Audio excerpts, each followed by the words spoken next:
رب العالمین والعاقبۃ للمتقین ولا عدوان الا علی الظالمین اللہم صل وسلم وعلی نبینا محمد صلی اللہ علیہ وآلہ وسلم۔ قال اللہ عز وجل فی محکم تنزیلہ بعد اعوذ باللہ من الشیطان الرجیم بسم اللہ الرحمن الرحیم الذین آتیناہم الکتاب یعرفونہ کما یعرفون ابناءہم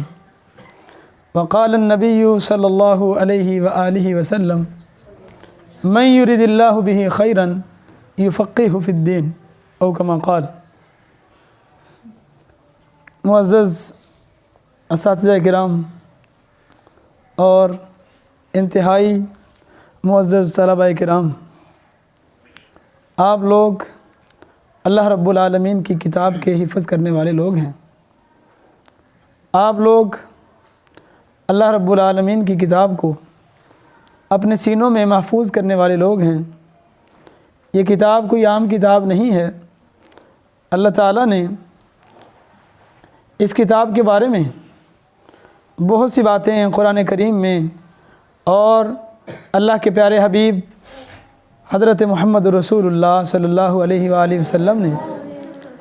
اپنے فرامین عالیہ میں اس قرآن کریم کی حفاظت، اس کی ذمہ داری اللہ نے لی ہے، اور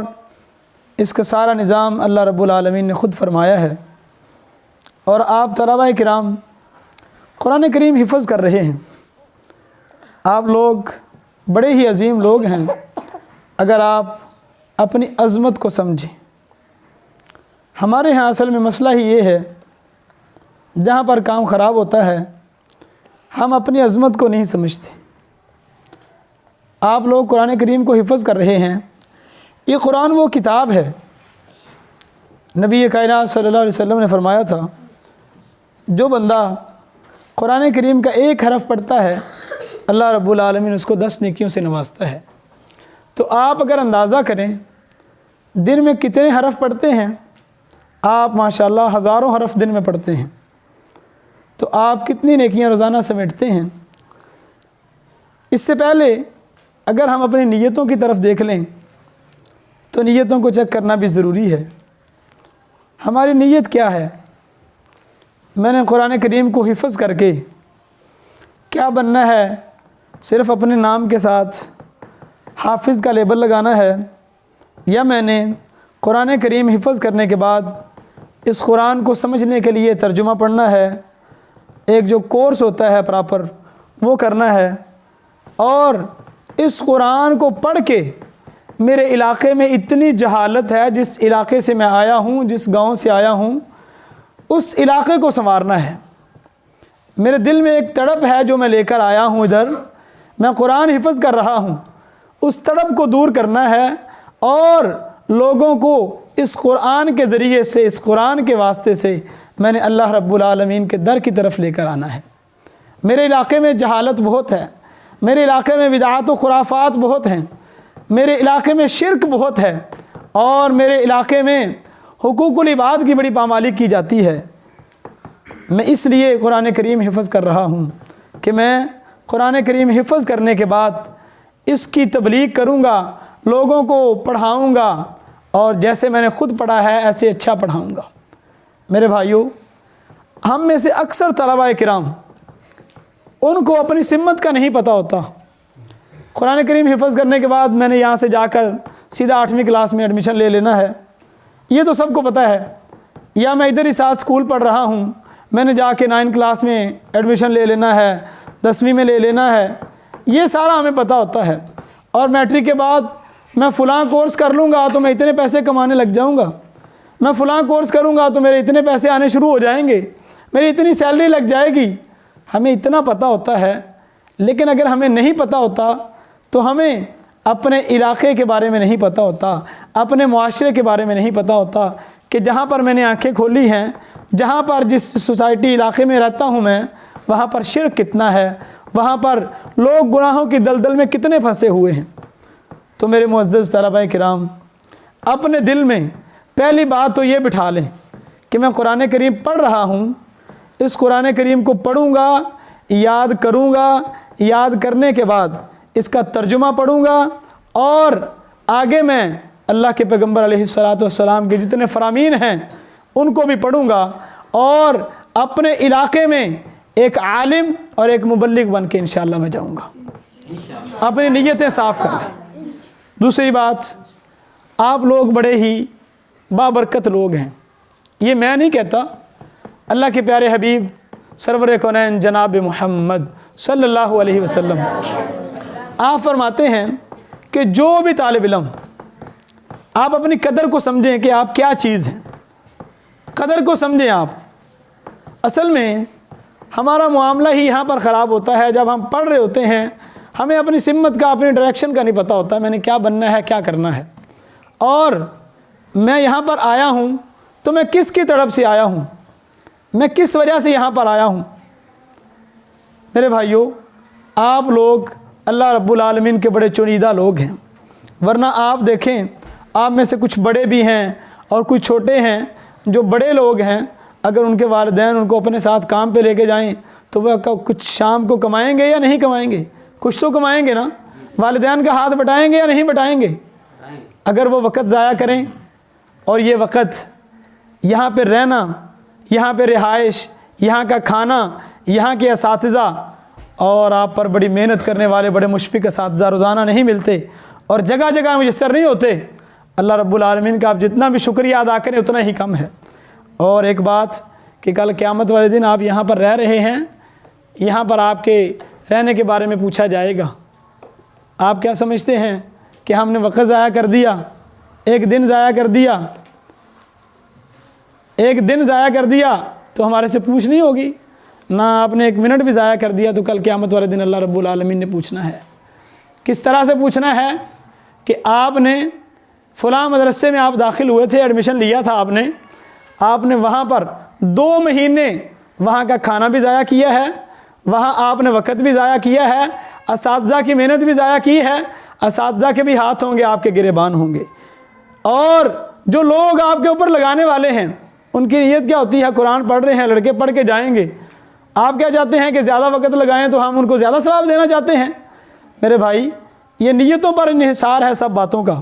اللہ رب العالمین نے نیتیں دیکھنی ہیں، اگر ہماری نیت صاف ہوگی تو کل قیامت والے دن اللہ رب العالمین کے ہم سرخرو ہو کے اللہ کی جنت کے مہمان بن جائیں گے۔ اگر ہماری نیت میں کوئی فطور ہوا، نیت خراب ہوئی، تو اللہ رب العالمین نے ہماری پکڑ دکڑ ضرور کرنی ہے۔ اللہ ہم اس پکڑ دکڑ سے محفوظ فرمائے۔ اگلی بات،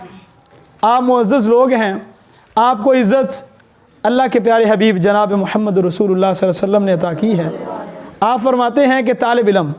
قرآن کا طالب علم، حدیث کا طالب علم جب اپنے گھر سے نکلتا ہے تو اللہ رب العالمین کی رحمت والے، برکت والے جو فرشتے ہیں، نوری ملائکہ ہیں، وہ آپ کے پاؤں کے نیچے اپنے پر پھیلا دیتے ہیں، پر بچھا دیتے ہیں، اور سمندروں میں رہنے والی مچھلیاں، صحیح مسلم میں روایت ہے، سمندروں میں رہنے والی مچھلیاں، سمندر کی گہرائی میں پانی میں بسنے والی مچھلیاں آپ کے لیے رحمت اور بخشش کی دعائیں کرتی ہیں۔ یہ کس وجہ سے ہے؟ آپ قرآن پڑھنے والے ہیں، آپ حدیث پڑھنے والے ہیں، صرف اس وجہ سے ہے، ورنہ اور کسی کی شان میں یہ احادیث نہیں آئی۔ ایک بات اور، نبی علیہ الصلاۃ والسلام نے فرمایا، جو بندہ قرآن کریم کے رستے پر نکلتا ہے، قرآن کے رستے پر چلتا ہے، اللہ رب العالمین اس بندے کے لیے جنت کی طرف چلنا آسان کر دیتے ہیں۔ آپ لوگ اللہ رب العالمین کے لیے نکلے ہیں تو اللہ رب العالمین نے آپ کے لیے جنت کے رستے کو آسان کر دیا ہے، آپ کو جنت کے رستے پر چلا دیا ہے۔ اور میرے بھائی، آپ اپنے آپ کو سمجھیں، اپنے مقام کو سمجھیں، ہم کیا ہیں، ہم کون سی کتاب پڑھ رہے ہیں، ہم کوئی عام کتاب نہیں پڑھ رہے، اور اگر ہم اس کتاب میں ڈنڈی ماریں گے، 2 نمبری کریں گے، پڑھیں گے نہیں، وقت ضائع کریں گے، تو کل قیامت والے دن اللہ رب العالمین کے سامنے ہماری پوچھ ہوگی۔ اور میرے بھائی، صحابہ کرام رضوان اللہ تعالی علیہم اجمعین، وہ نبی علیہ السلام کے پاس صفہ کے چبوترے پر بیٹھ کر بھی قرآن کریم پڑھا کرتے تھے۔ آپ اس سنت پر بھی عمل کرنے والے ہیں کہ آپ اللہ رب العالمین کے پیغمبر کے اوپر جو نازل ہونے والا قرآن کریم ہے، آپ اس کو پڑھنے والے ہیں۔ آپ قرآن پڑھ کے اللہ رب العالمین کے پیغمبر آپ کی سیرت پر اور آپ کے صحابہ کے نقش قدم پر چلنے والے لوگ آپ ہیں۔ ایک بات اور کہ آپ لوگ وہ ہیں جن کے بارے میں نبی کائنات سرور کونین جناب محمد الرسول اللہ صلی اللہ علیہ وآلہ وسلم نے فرمایا تھا، من یرد اللہ بہ خیرا یفقہہ فی الدین،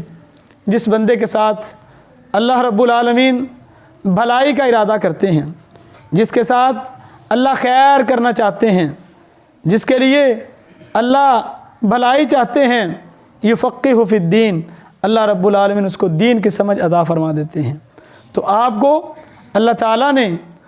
قرآن کی سمجھ عطا فرمائی ہے، اور اللہ سے دعا کیا کریں اللہ جس طرح ہمیں قرآن کی سمجھ عطا فرمائی ہے، کل قیامت والے دن اللہ کے پیغمبر علیہ الصلوۃ والسلام کا ساتھ بھی عطا فرما دے۔ اپنا مقام سمجھیں، اپنی شان سمجھیں اور اس کو ضائع نہ کریں۔ کل قیامت والے دن انسان سے اللہ رب العالمین کے سامنے انسان اس وقت تک ہل پھر نہیں سکے گا، ہل نہیں سکے گا، چل نہیں سکے گا، جب تک اس چیز کا حساب نہ دے دے گا کہ وقت کو کہاں صرف کر کے آیا ہے۔ اللہ نے یہ جوانی، اللہ رب العالمین نے یہ بچپن دیا تھا، کہاں پر لگا کے آیا ہے، اور اس کے ساتھ ساتھ یہ قرآن کریم پڑھا تھا، احادیث رسول اللہ صلی اللہ علیہ وسلم پڑھی تھی، ان پر عمل کتنا کیا تھا، لوگوں کو کتنا بتایا تھا، اس کے بارے میں بھی ہم سے پوچھ ہوگی۔ اس کی بھی تیاری رکھا کریں، لوگوں کو بھی بتائیں، اور اپنے یہاں اس مسجد بیت الرحمن، اس مرکز سدیس اکیڈمی میں آنے کا مقصد بھی سمجھیں کہ آپ یہاں پر کیوں آئے ہیں، آپ کے والدین کے دل کی کیا کیا خواہشات ہیں، کیا کیا تمنائیں ہیں، کیا آرزویں لے کر وہ دل میں بیٹھے ہیں۔ اور جو بندہ قرآن کریم حفظ کرتا ہے، قرآن کریم حفظ کر لیتا ہے، اس کو یاد رکھتا ہے، نبی کائنات جناب محمد رسول اللہ صلی اللہ علیہ وآلہ وسلم فرماتے ہیں، سنن ترمذی میں روایت موجود ہے، آپ فرماتے ہیں کہ وہ بندہ کل قیامت والے دن اللہ رب العالمین نے اس بندے کو ایک ایسا تاج پہنانا ہے، ایسا یاقوت و مرجان اور موتیوں کا اللہ رب العالمین نے تاج وقار والا پہنانا ہے کہ لوگ اس کو دیکھ کر رشک کریں گے، یہ کون بندہ ہے۔ اور ویسے بھی رشک کرنا نبی کائنات صلی اللہ علیہ وسلم کی حدیث صحیح بخاری میں موجود ہے، آپ فرماتے ہیں کہ لا حسد الا فی اثنتین، حسد کرنا، رشک کرنا جائز نہیں ہے مگر دو چیزوں میں، رجل آتاہ اللہ القرآن فہو یقوم بہ آناء اللیل و آناء النہار، ایسا بندہ جس کو اللہ رب العالمین نے قرآن کی نعمت سے نوازا ہو، وہ قرآن پڑھتا ہے، اس کا اوڑھنا بچھونا ہی قرآن ہے، اٹھتا ہے تو قرآن پڑھتا ہے، بیٹھتا ہے تو قرآن پڑھتا ہے، لیٹتا ہے تو قرآن پڑھتا ہے۔ یہ میں نہیں کہتا، یہ پیغمبر کائنات سرور کونین جناب محمد رسول اللہ صلی اللہ علیہ وسلم نے فرمایا تھا۔ اور میرے بھائی، قرآن کریم یہ کتاب بڑی معزز اور بڑی شرف والی کتاب ہے۔ نبی کائنات صلی اللہ علیہ وسلم کا فرمان ہے، آپ فرماتے ہیں اللہ رب العالمین نے دنیا میں کچھ لوگ پیدا کیے ہیں، وہ کس لیے ہیں؟ جو اللہ کے خاص بندے ہیں۔ وہ اللہ کے خاص بندے کیسے ہیں؟ آپ فرماتے ہیں وہ بندے ہیں جو قرآن کی تلاوت کرنے والے ہیں، جو قرآن کو پڑھنے والے ہیں۔ اور آپ لوگ اگر قرآن کو اچھی آواز کے ساتھ پڑھیں گے، اچھے لہجے کے ساتھ پڑھیں گے، آپ کے تلفظ صحیح ہوں گے، اور آپ کے اساتذہ آپ کے اوپر دن رات محنت کرنے والے ہیں۔ اگر آپ اچھی آواز کے ساتھ قرآن پڑھیں گے تو صحیح بخاری میں روایت ہے، نبی علیہ الصلوۃ والسلام فرماتے ہیں قرآن کی اچھی تلاوت کرنے والا، اچھی طرح قرآن کو پڑھنے والا کل قیامت والے دن اللہ رب العالمین کے نوری ملائکہ فرشتوں کے ساتھ کھڑا ہوگا۔ تو کیا آپ چاہتے ہیں کہ اللہ رب العالمین کے فرشتوں کے ساتھ کھڑے ہوں؟ اگر چاہتے ہیں تو اپنی آوازوں میں حسن پیدا کیجئے، اپنی آوازوں کو اچھے سے اچھا پڑھیے، اچھے سے اچھا پڑھنے والا بنائیے۔ جیسے آپ چاہتے ہیں نا کہ میرے کپڑے سب سے پیارے ہونے چاہیے، سب سے اچھے ہونے چاہیے، تو ایسے ہی آپ کی آواز بھی سب سے اچھی ہونی چاہیے، تاکہ جہاں بھی تلاوت کا